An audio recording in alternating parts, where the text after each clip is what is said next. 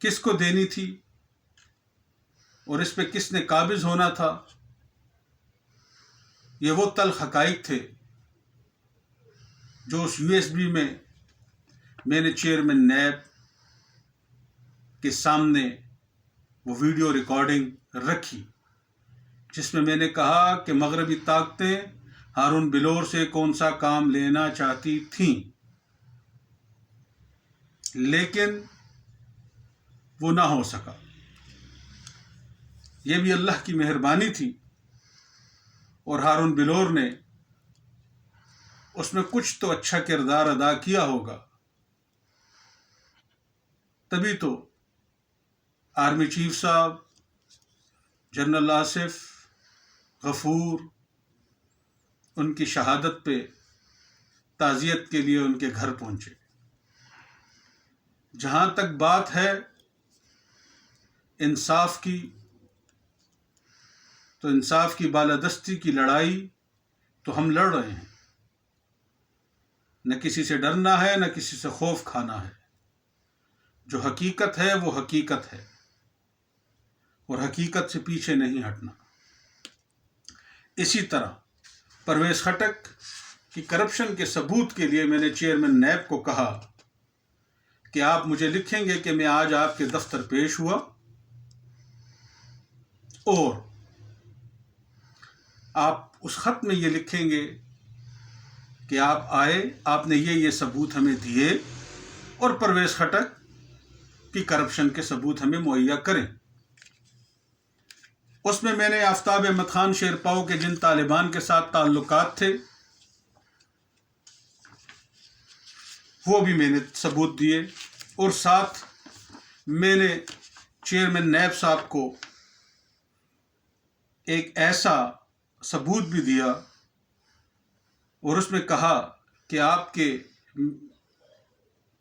سابقہ DG پشاور سلیم شہزاد صاحب، جن کو وزیر اعظم صاحب کی اسپیشل سمری پہ ابھی ایکسٹینشن دینے کے لیے چیئرمین نیب صاحب نے لکھا ہے، انہوں نے ایک کیس بنایا تھا پشاور میں ویلفیئر بورڈ کے خلاف۔ 500 کنال اراضی ہے، اس میں چیئرمین اور سابقہ secretary finance Zia ur Rahman, minister Sher Azam, اور اس کے ساتھ Ata ur Rahman special secretary home, secretary welfare board Tariq Awan وغیرہ شامل ہیں۔ اور وہ ثبوت جب میں نے ان کو دیے تو میں نے کہا اب آپ جو ریفرنس بناؤ گے تو وہ اربوں میں ہوگا۔ ان میں ہارون بلور صاحب کے بھی بہت اچھے دوستوں میں ضیاء الرحمان صاحب ہیں، سیکٹری فائنانس رہے ہیں، ان کا ان کی فیملی سے بڑے اچھے تعلقات ہیں۔ تعلقات اپنی جگہ، اسی لیے میں نے یہ الفاظ استعمال کیا، تعلق کی بنیاد پر جب بشیر احمد بلور پر خودکش حملہ ہوا تو ہارون بلور نے مجھ سے ایک مدد مانگنی چاہی کہ تم تو ایسے بھی جس راستے پہ اس وقت چل رہے ہو اس میں میری کچھ مدد کرو۔ انہوں نے بتایا کہ بشیر بلور پہ جو خودکش حملہ ہوا اس کے جو طالبان تھے وہ ہزروں سے آئے تھے، ان مضافات سے آئے تھے۔ تو اس میں نے اس وقت کسی سے مدد مانگی، اسے میں نے مسجد بلایا، وہاں گفتگو ہوئی۔ اس گفتگو میں کچھ ایسی گفتگو تھی، اس کا تھوڑا سا حصہ کاٹ کر میں نے غلام بلور، دانیال بلور اور کافی لوگوں کو واٹس ایپ کی، جس میں ڈی ایس پی فدا حسین صاحب بھی ہیں، اور وہ حصہ جو بہت کانفیڈینشیل تھا وہ آلریڈی جب دانیال بلور نے مجھے سیکیورٹی اداروں سے ٹیلی فون کروایا تو کافی ثبوتوں کے ساتھ یہ ثبوت بھی میں نے سیکیورٹی اداروں کو تیسری بار فراہم کر دیے تھے۔ اب بات یہاں جو ہے وہ اس وقت جماعت الدعویٰ سے اور ان تمام حقائق سے ریلیٹڈ ہے۔ جماعت الدعویٰ کے جس شخص کو میں نے بلا کے مدد مانگنی چاہی، اس نے گڈ فیتھ میں جو گفتگو کی، اور جو گفتگو اس نے خوفناک کی وہ اداروں کو دے دی گئی تھی، اور اسی محافظ نے، جس کو آج سپریم کورٹ یہ کہہ رہی ہے کہ وزیر اعظم عمران خان آپ اے پی ایس کے ان ذمہ داروں کا تعین کریں اور مجھے ایک جامع رپورٹ دیں، تو محترم یہ وہی آرمی چیف ہے جب اس نے اقتدار سنبھالا تو اس نے حافظ سعید کو بھی نہیں چھوڑا۔ اس نے کیوں نہیں چھوڑا؟ انہوں نے حق پہ وہ فیصلہ کیا۔ ہم مغربی طاقتوں سے نہیں ڈرتے، اور جماعت الدعویٰ ایک سلفی جماعت ہے، اور میں نے اس کی بھی پرواہ نہیں کی کہ یہ میرے مسلک کی ہیں۔ اگر مسلک کو دیکھیں گے تو اسلام کی سربلندی میں بڑی رکاوٹیں آئیں گی۔ تو اس شخص سے میں نے مدد مانگی تھی، اور اس نے کچھ باتیں کی جب میں نے ہارون بلور کو کی تو ہارون بلور نے پھر مجھ سے مدد نہیں مانگی۔ پھر اس نے کہا کہ جانے دو۔ ہارون بلور کا خود بھی سیکیورٹی اداروں میں بڑا اچھا تعلق تھا۔ میں نے یہی پوچھا تھا کہ آپ کو یہ کس نے بتایا؟